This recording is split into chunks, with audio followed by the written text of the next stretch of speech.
नमस्ते। इस्लाम की कूटनीति का दूसरा भाग मैं विपुल लेकर प्रस्तुत हूँ आपके सामने। xcricketer.com नाम से मेरी ब्लॉगिंग वेबसाइट है और x_cricketer नाम से हमारे ट्विटर, फेसबुक, इंस्टा, यूट्यूब सारे हैंडल हैं। x_cricketer ट्विटर हैंडल सस्पेंड चल रहा है क्योंकि मैंने मेसूद ओजिल के ख़िलाफ़ एक टिप्पणी कर दी थी जो ट्विटर को हेट स्पीच लगी। बहरहाल इस वीडियो को आगे बढ़ाते हैं। तो आपने जैसे देखा होगा कि आज जोधपुर में दंगा हुआ है। इसके पहले रामनवमी पे भी दंगे हुए थे, हनुमान जयंती पे भी दंगे हुए थे।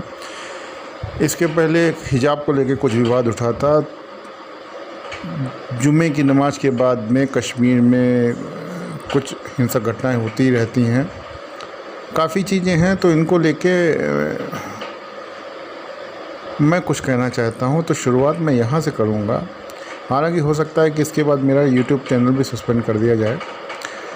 शुरुआत मैं यहां से करूंगा कि कोई भी आक्रमणकारी जाति, नस्ल या धर्म जब किसी दूसरे नस्ल, धर्म या जाति को समूलतः विनष्ट करना चाहता है तो वो दो चीज़ें ज़रूर करता है आक्रमणकारी। पहली चीज़ ये कि वो जिस पे हमला कर रहा है उसकी ज़मीनों पे कब्जा उसका प्रथम उद्देश्य रहता है। दूसरा उद्देश्य उनका रहता है कि जिन पे वो हमला कर रहे हैं उनकी प्रजनन योग्य स्त्रियों को कब्जे में करें। जब ज़मीन और स्त्रियां दोनों उनके कब्जे में हो जाएंगी तो स्वाभाविक बात है कि उस नस्ल का विनाश हो जाएगा, या विनाश नहीं भी होगा तो 99% वो अपना प्रभाव, आधिपत्य सब खो देगी। बात शुरू करते हैं ईरान से। पिछले वीडियो में मैंने बताया था कि अरबों ने ईरान पे हमला कर दिया और ईरान को अपने कब्जे में ले लिया। ईरान को अपने कब्जे में ले लिया। अरबों के आसपास जो दो सबसे महत्वपूर्ण राज्य थे वो एक था पर्शियन साम्राज्य, दूसरा था रोमन साम्राज्य। पर्शियन साम्राज्य आज के हिंदुस्तानियों के तरीके या कहिए यूरोपियन या अमेरिका के लोगों के तरीके बड़ा ज़्यादा मॉडर्न था। वो अपने को बड़ा ज़्यादा सुसज्जित समझते थे।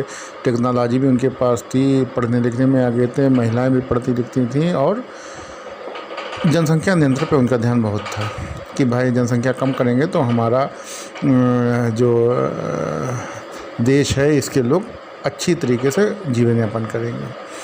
अरबों के दूसरी तरफ था रोमन साम्राज्य। ये अपने अधःपतन पे था बिल्कुल, और इनका नैतिक पतन हो चुका था पूरी तरीके से।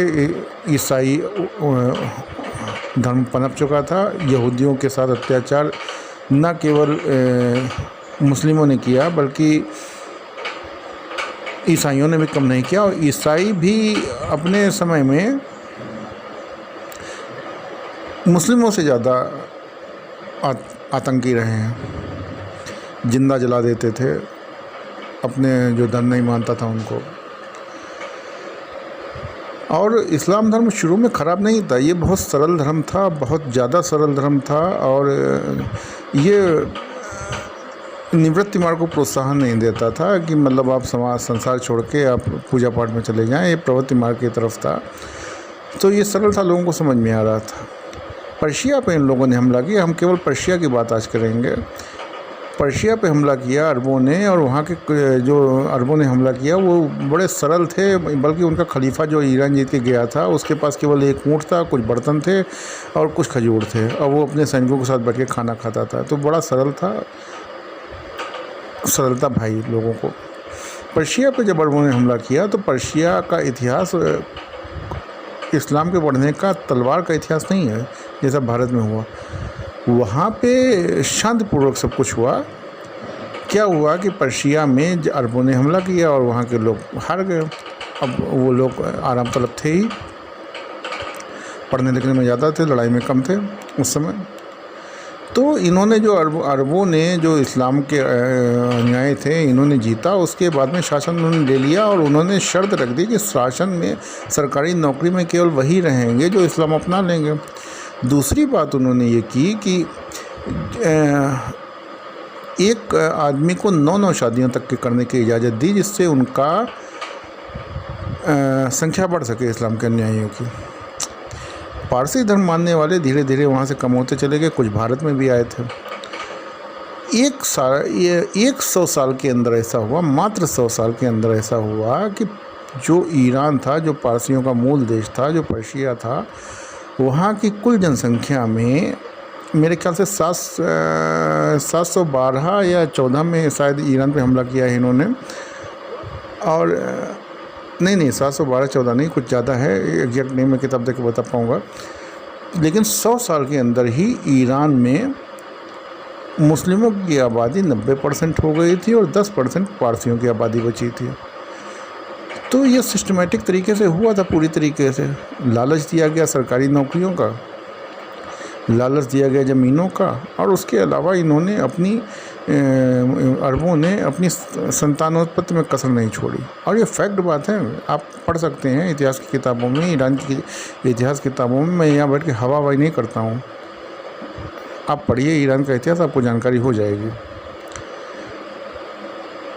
इतना ही मेरा कहना था। आज जो जोधपुर में हुआ या कश्मीर में हुआ या फलाना हुआ। अच्छा, एक बात और है, आप इस बात पे गौर करिए कि भारत में 2 राज्यों को सबसे ज़्यादा सुशिक्षित माना जाता था कि भाई केरल बहुत सुशिक्षित है, 100% या 97% यहाँ पर साक्षरता है। वहाँ कितने हिंदू बचे अब आप देखिए, नहीं बचे ना। सबरीमला मंदिर तक में तो आप कुछ कर नहीं पा रहे हैं। बंगाल को बड़ा कहा जाता था कि बंगाल के लोग बड़ा बुद्धिजीवी हैं। बंगाल में क्या चल रहा है? अब आसाम और ये मेघालय और ये नागालैंड, मणिपुर, मिजोरम की तो बात ही छोड़ दीजिए, लक्षद्वीप की बात ही छोड़ दीजिए, कश्मीर की बात ही छोड़ दीजिए। बाकी आप लोग समझदार हैं। फ़िलहाल मैं इस वीडियो में इतना ही रखूँगा, बाकी आगे बढ़ाऊँगा जो भी बात करनी होगी। और आपको ईद मुबारक रहेगी। धन्यवाद। मेरा चैनल अगर फॉलो कर सकते हैं, अगर आपको कंटेंट अच्छा लगा तो कर लीजिएगा, और नहीं भी अच्छा लगा है तो कोई बात नहीं, मैं तो अपना बकवास करता ही रहूँगा। धन्यवाद।